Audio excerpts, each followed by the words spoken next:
आमचे हाँ, वकिलांचं दिखाते हे आमच्या वकिलांचं सर्व कोर्टात केस चालू असलेली फाईल आहे. जे फोटो दाखवा काय काय कुठे दुसरी गावात गोष्ट चालू आहे. अशी आहे फोटो दाखवा, त्यांच्यावर फोटो. MRTP ची केस पण दाखल आहे. हां दुसरी गोष्ट अशी आहे का त्यांच्यावर आम्ही आता पण भरपूर अर्ज केलेले आहेत आणि हे त्याचे फोटो आहेत. फोटो त्याच्यामध्ये हे सर्व अजून आलेली नाही. फक्त थोडी ती कारवाई करतात, फाउंडेशन तोडतात आणि येतात, परत अर्धा एक महिना थांबतात, परत बांधकाम चालू होतं. तर हे कोणाचा आशीर्वाद येऊन होतं हे साधा माणूस पण समजू शकतो. सांगा तुमची काय मागणी? माझं नाव फैयाज मोहम्मद अली काबाडी आहे आणि आम्हाला जे अनधिकृत बांधकामाबद्दल बोलायचं आहे. ॲक्च्युली आमची मांडा टिटवाल्यामध्ये बापदादांची समाईत प्रॉपर्टी सर्वांची आहे. तिथं आम्ही कोर्टात केस दाखल केली आहे आणि अपील नंबर वगैरे अपीलमध्ये केस आहे. अपीलमध्ये केस असल्यानं तिथं न्यायालयात अजून केस प्रलंबित आहे.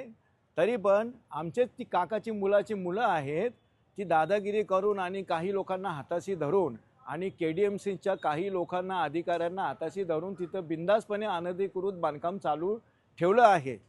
आम्ही अर्ज केलो, आम्ही गेल्या दीड वर्षापासून आम्ही अर्ज करत आलेलो आहेत.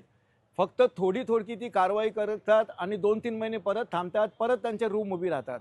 एवढं करून तिथं महाभयंकर मोठं बांधकाम झालेलं आहे.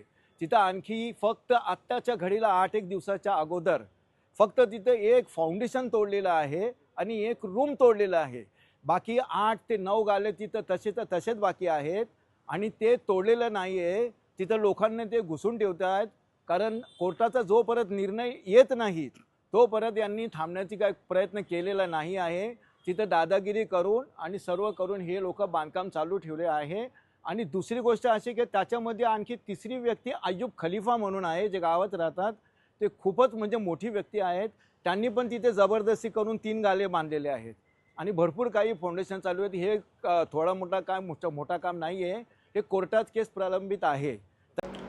सदर अनुषंगाने महापालिका मुख्यालयात काही तक्रारी प्राप्त झालेल्या आहेत. सदर प्रकरणांची प्राथमिक चौकशी करून सदर प्रभागाचे प्रभाग क्षेत्र अधिकारी यांना तात्काळ सदर बांधकामांवर कारवाई करण्याच्या सूचना मुख्यालयातून देण्यात आलेल्या आहेत. अधिकाऱ्यांवर कारवाईचे संकेत देण्यात.